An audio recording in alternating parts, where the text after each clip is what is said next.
What's up, Traeger Kitchen? I'm Nicole Daly, and today we are making a pork crown roast. So this is something that really sounds way more complicated than it is. It's really just a Frenched pork loin rolled up to look like a crown. It's super easy because you can basically have your butcher do all of this for you.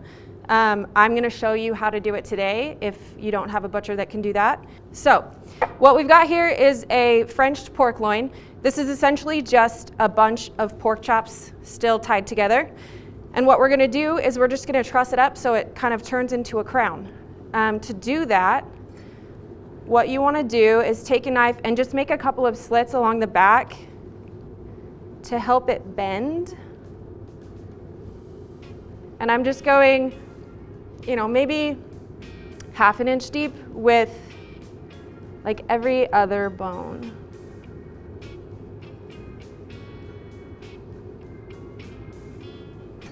We'll test her out here real quick. Perfect. When you do this at the butcher, so if you ask your butcher to do this, what they're gonna do is they're gonna take a needle and some twine and kind of just truss these two ends together. I don't have that at home, and I don't think most people do, so we're just gonna truss it around the outside edges here.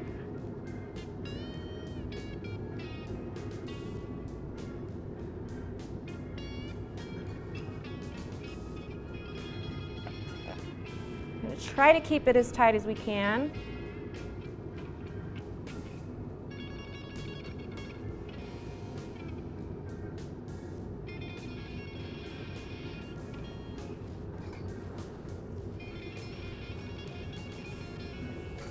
And then to make it stand up a little bit more, I like to add another one down here at the bottom. You can see it just kind of like lifts it up and straightens it up a little bit.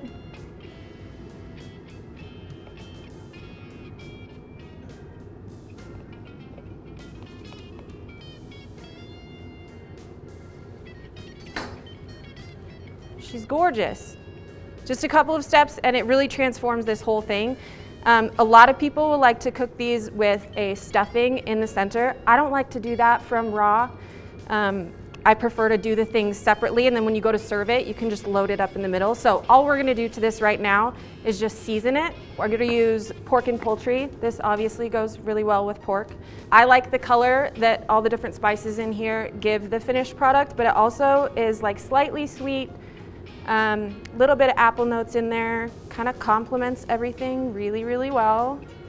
And something to keep in mind when you're seasoning is this is a huge piece of meat. There's a long way for that seasoning to penetrate, so don't be shy with it. I promise you could put a quarter of this bottle on there and it still wouldn't be over seasoned.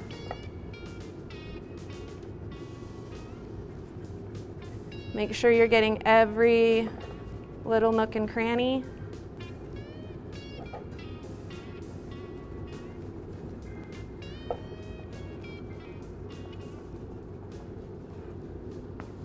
And then we're just gonna roll this on the seasoning on the board and pick up what fell off as much as we can.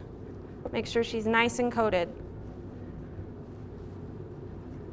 So last thing we're gonna do before we throw this on, because this is so simple, it's just 2 ingredients, we really wanna make sure we're cooking it properly and to the right temperature. So to do that, you can use a meter, you can use another thermometer or probe, but the key to this is that perfect temperature. So I'm gonna go in the thickest part, which I think we're gonna go right in here. You wanna get it to the center of the thickest part. So we'll pop it in right in the top there.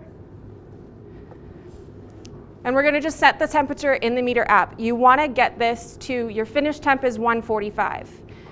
Something that the meter does for you is calculates carryover cooking. So when you take it off the grill, the temperature of this is still so high, it's gonna keep cooking for a period of time after you take it off. So what you wanna do is take it off around 140. As you let it rest, it's gonna carry up to that finished temp of 145. Pork has a tendency to get a bad rap for being, kind of bland, kind of dry.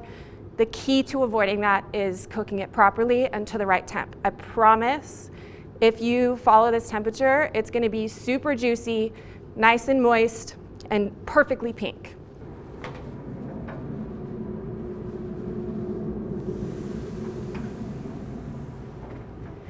So we're cooking that at 375 with hickory pellets. We're gonna let it go. In total, it's gonna take about 2 hours, but what we wanna do is spritz it with apple juice every 30 minutes. So we'll let that go, come back and check on it in 30.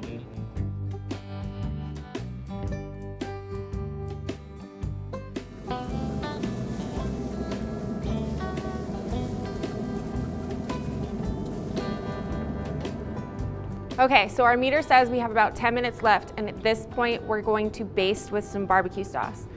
We're using the apricot barbecue sauce. I think it complements the sweetness of the pork and poultry, and it just gives it a super nice glaze. So we're gonna go ahead and give this a baste, let it finish out and come to temp, like I said, about 10 more minutes, and then we'll pull it off.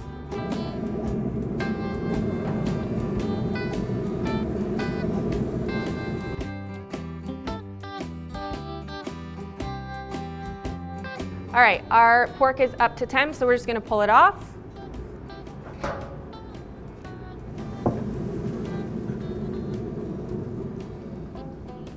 She's gorgeous.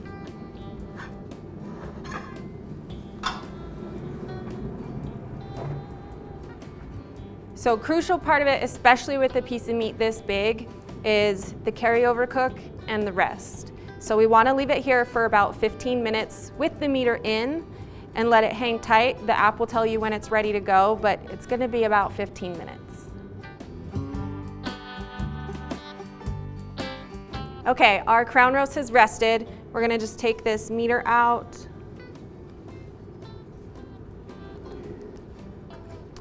And then before we go to the table, obviously we want to take this twine off the outside. And you could serve it just like this. You could dress it up on a platter. Like I said, you could do a stuffing in the center, make it separately, and then put it in when you go to serve it. Makes a really beautiful centerpiece. And the bonus is the carving's a lot easier. So it's something that you can carve tableside, and it's cleaner and easier than, I'd say, a turkey.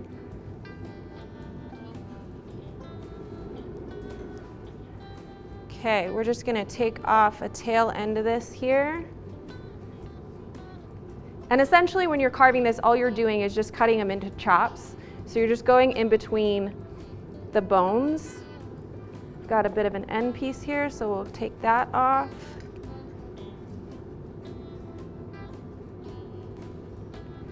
Look at how pretty that is. It's got a nice, pretty smoke ring. It's super juicy, it's not dry, perfectly cooked. It's so good. Let's give it a taste.